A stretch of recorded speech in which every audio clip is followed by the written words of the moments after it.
A aura é uma espécie de halo luminoso, um conjunto de radiações que circunda e interpenetra todo o nosso complexo fisiopsíquico. Conhecida também como psicosfera, fotosfera psíquica, veículo ou túnica de forças eletromagnéticas, ela é composta pelo conjunto de emanações dos diferentes campos multidimensionais ou corpos. Apresentamos aqui uma visão total de sua forma ovalada, onde temos o corpo físico, o duplo etérico, o corpo astral, o corpo mental, o corpo causal e os centros de força. Através da animação em 3 dimensões, podemos notar com maior clareza que a nossa aura não começa na superfície do corpo físico. Ela é formada por camadas, conhecidas como campos sutis ou campos dimensionais. O corpo físico é a parte mais interna do nosso complexo.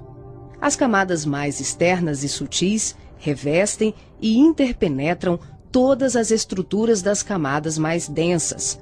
O corpo mental envolve o corpo astral, o duplo etérico e o corpo físico. Na cor amarela, vemos a aura mental, de cor rosa, a aura astral, e na cor azul, o duplo etéreo.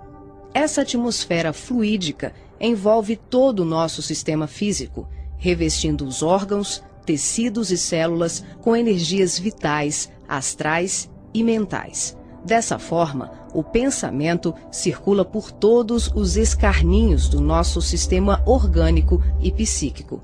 Na medida em que pensamos, automaticamente alteramos o nosso campo celular. Todos os estados de bem-estar ou de enfermidade são consequências dos conteúdos mentais e emocionais. Sua multiplicidade de cores, suas formas e alterações, quando analisadas e estudadas, podem indicar os estados de saúde e emocional do ser humano.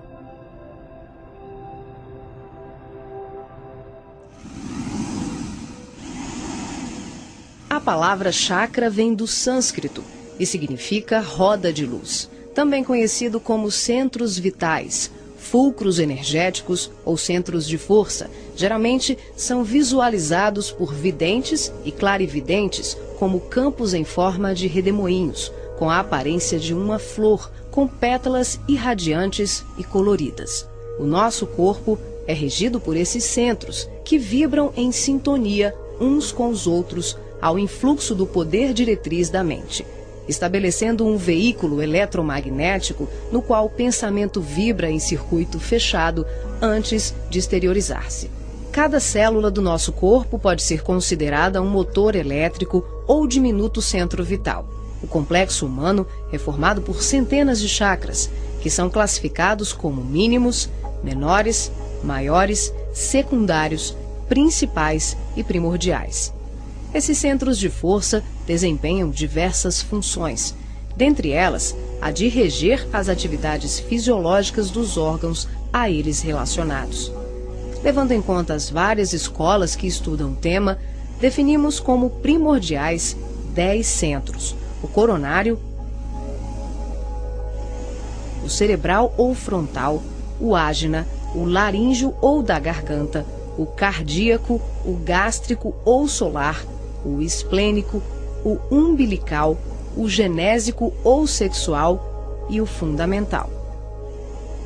Na animação, vemos a parte anterior e posterior de cada chakra, que juntas formam um só órgão. Esses centros de força giram em alternância, repetindo o sistema de respiração num movimento permanente de emissão e absorção de energia. O giro é sincronizado e complementar entre o chakra anterior e o posterior. Os chakras são formados por microtúbulos, que são estruturas ocas, compostas por inúmeros blocos de moléculas idênticas. Esse elemento base, aqui aumentado milhares de vezes, junta-se a outros microtúbulos, formando uma complexa rede capilar. São microtúbulos menores que se inserem em microtúbulos maiores, num processo sucessivo. São justamente esses microtúbulos de diversos tamanhos que dão ao chakra a aparência de pétalas. Aqui vemos um exemplo dos microtúbulos maiores. E aqui, microtúbulos menores preenchendo os microtúbulos maiores.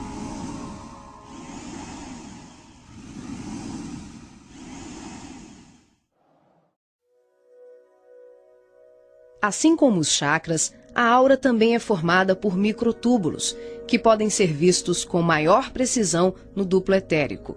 Os microtúbulos se afunilam, ficam cada vez menores e penetram os poros das membranas celulares. Como os citoplasmas das células é constituído em grande parte por água, que é uma das substâncias mais suscetíveis à magnetização, podemos concluir que o nosso bem-estar ou os nossos males físicos são frutos da nossa forma de ser e pensar. É assim que as vibrações positivas ou negativas geram saúde ou doença em nossas vidas. Tudo é resultado da direção e da qualidade que damos às nossas correntes mentais. Nessa animação, vemos através da aura e dos corpos. Os chakras estão ampliados e representados como lunetas se expandindo. Podemos observar o sincronismo das camadas mais externas com as mais internas. Temos os campos ligados ao corpo mental em amarelo, ao corpo astral em rosa e ao duplo etéreo em azul. Os centros de força das camadas superiores envolvem completamente os centros das camadas mais densas. Cada parte da luneta está contida na outra. Os microtúbulos maiores são preenchidos pelos menores.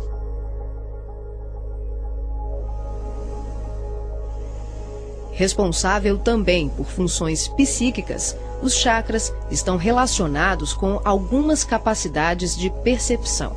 São núcleos importantíssimos em vários processos mediúnicos, formando uma rede complexa de assimilação, armazenamento e emissão de vibrações ou energias mentais ou sutis.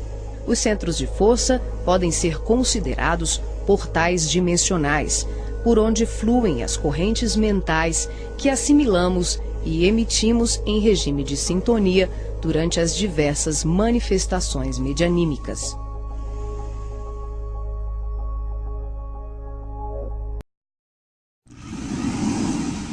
Vemos agora os chakras relacionados aos seus respectivos órgãos. Começamos pelos superiores, representados pelo coronário, frontal e ágina, anterior e posterior.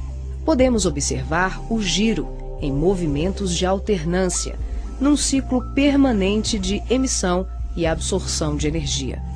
Vemos também a sincronia entre os anteriores e os posteriores. O coronário é o centro da sabedoria. Tem responsabilidade direta sobre as funções psicológicas, cerebrais e espirituais.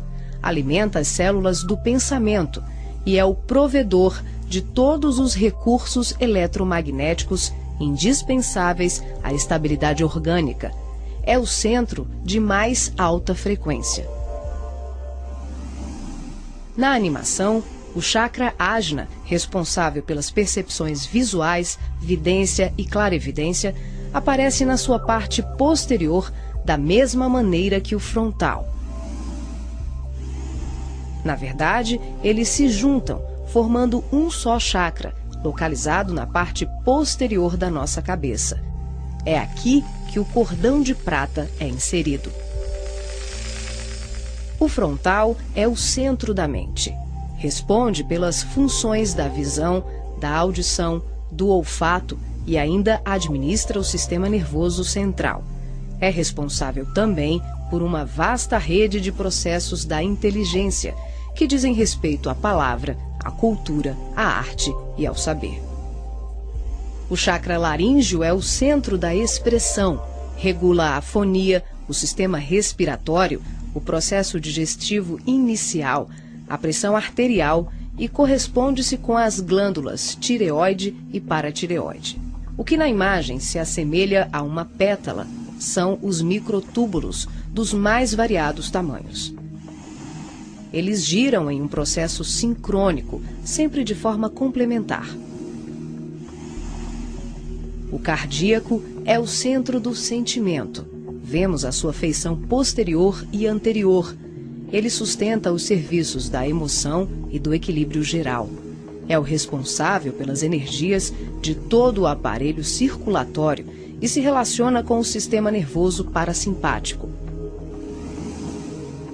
O centro gástrico também é conhecido como solar ou centro de cura.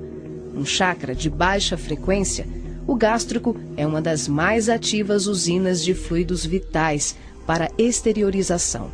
É responsável pelos processos digestivos e grande parte do metabolismo, atuando vigorosamente sobre o estômago e órgãos envolvidos na digestão. Dentro desses microtúbulos ocos, temos outros microtúbulos ocos. O chakra esplênico é um dos mais importantes. O centro do equilíbrio é também uma grande usina de fluidos. Ele regula a distribuição e a circulação adequada dos recursos vitais em nosso corpo. A feição de pétalas que vemos nessa animação é por conta dos microtúbulos maiores. O umbilical completa as funções do gástrico e do esplênico. Na sua parte posterior, ele é menor. Nós ampliamos para demonstrar de forma clara como esses chakras se interagem.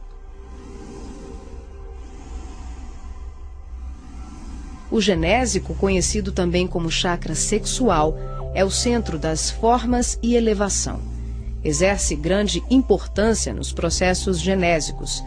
Elabora densos campos fluídicos que, quando bem canalizados, podem propiciar vigorosos potenciais energéticos no campo do amor e da criatividade. O chakra fundamental trabalha como se fosse o posterior do coronário. Ele está na base inferior da coluna vertebral, na região do períneo, entre o ânus e os órgãos genitais. Forma, junto com o genésico e o básico, uma tríade, tão importante como o coronário, o frontal e o ágina. Integrado ao genésico, esse centro trabalha principalmente na captação de energias vindas da Terra, oriundas dos raios gama, da água e dos metais.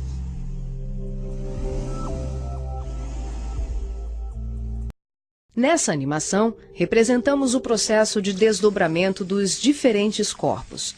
Vemos aqui a projeção ou saída dos corpos sutis do homem. O corpo físico permanece. O duplo etérico, o corpo astral e o corpo mental se exteriorizam. Os fios coloridos dão enfoque ao funcionamento dos cordões fluídicos, que são os responsáveis pela interação entre os corpos. Para ressaltar os fluxos mental, emocional e vital, subdividimos o cordão de prata, que assimila todos os fluxos, em 3. O cordão de prata propriamente dito, que liga o corpo físico aos demais corpos sutis, aqui representando apenas o fluxo mental. Em amarelo, o detalhamento do fluxo emocional.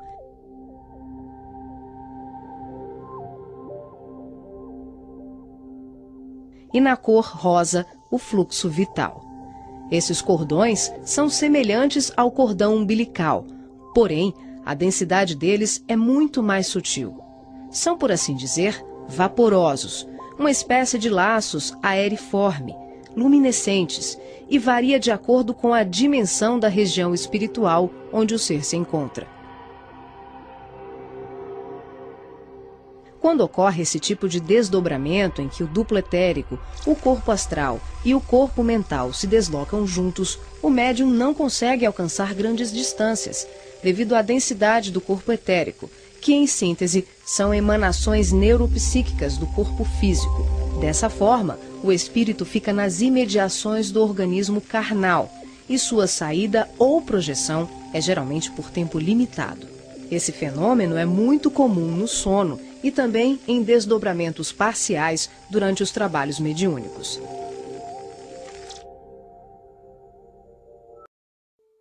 Nesse exemplo de desdobramento, a projeção se inicia com a exteriorização dos 3 corpos sutis, o duplo etérico, o corpo astral e o corpo mental. Em seguida, o passivo devolve ao corpo físico os eflúvios vitais, conhecidos em seu conjunto como duplo etérico, que tem como uma de suas funções assegurar o equilíbrio entre a alma e o corpo de carne, garantindo o calor indispensável à colmeia celular. Desembaraçado dos veículos mais densos, corpo físico e duplo etérico, o médium se desloca com o corpo astral, envolvido pelo corpo mental e pelos outros corpos mais sutis, aqui não representados. Ao devolver as energias neuropsíquicas, o médium projetado fica, por assim dizer, mais leve e ágil, o que lhe permite uma melhor condição de trabalho e observação, além de lhe possibilitar o deslocamento para regiões diversas. Ele pode viajar para qualquer lugar do espaço, incluindo o plano físico e o extrafísico. O corpo astral, envolvido pelo corpo mental, fica permanentemente conectado ao corpo físico pelo cordão de prata, que também é conhecido como cordão fluídico. Trata-se de um laço, um feixe energético extremamente flexível e expansível, que é formado de microtúbulos, a exemplo dos chakras, e mantém um fluxo energético bidirecional entre os corpos densos e sutis. Esse fluxo vibratório de nutrição faz com que o espírito perceba, de imediato, tudo aquilo que possa vir a ocorrer ao corpo físico durante o desdobramento. Na volta, podemos observar como ocorre a reentrada dos corpos mais sutis, na conjugação com o corpo físico e etérico. Aqui temos o desdobramento do corpo mental. Os 3 corpos saem. O médium devolve ao corpo o duplo etéreo e apenas o corpo mental se projeta. A animação demonstra que em qualquer tipo de desdobramento, os corpos permanecem conectados entre si através do cordão de prata e dos fluxos energéticos. Em relação ao corpo mental, ocorre muito mais um fluxo mento-emotivo que propriamente um cordão densificado, como mostra o vídeo. Esse tipo de projeção permite ao médium se deslocar para qualquer lugar do universo com uma percepção muito maior, visitando regiões astrais e mundos superiores que estão bem além das colônias de transição, geralmente descritas na literatura espírita. O corpo mental é o envoltório sutil da mente. Tem a forma ovalada ou ovoide, que define o formato da totalidade da nossa aura. O mental também é o responsável pela formação do corpo perispiritual ou corpo astral. É o corpo que permanece quando perdemos os demais corpos, por avanço evolutivo, por desequilíbrio profundo, como na ovoidização, ou em operações atinentes a certos renascimentos na crosta terrena. É por essa razão que os espíritos que perderam os corpos mais densos, corpo físico, duplo etérico e corpo astral, por monodeísmo, permanecendo envolvidos apenas pela túnica mental, são chamados de ovoides ou esféricos. Essa animação exemplifica como se dá a interação por expansão da consciência, sem que haja nenhuma dissociação dos corpos densos e sutis. As percepções dos mundos astral e mental, além das comunicações mediúnicas especiais, como a recepção de correntes de pensamentos, podem ser realizadas sem que haja o desdobramento de nenhum dos nossos corpos. Esse fenômeno se manifesta pela expansão simples e ampla da consciência. É um processo interior de qualificação e sutilização do medianeiro, um acesse. O ser vê, ouve, percebe e interage com outros seres e diversos mundos, sem que ocorra uma saída, uma viagem, um deslocamento. O espírito pode estar em vários locais ao mesmo tempo e perceber, tomar conhecimento de tudo o que o cerca e tudo o que o envolve a grandes distâncias. É o todo em cada parte, é cada ponto contendo o todo.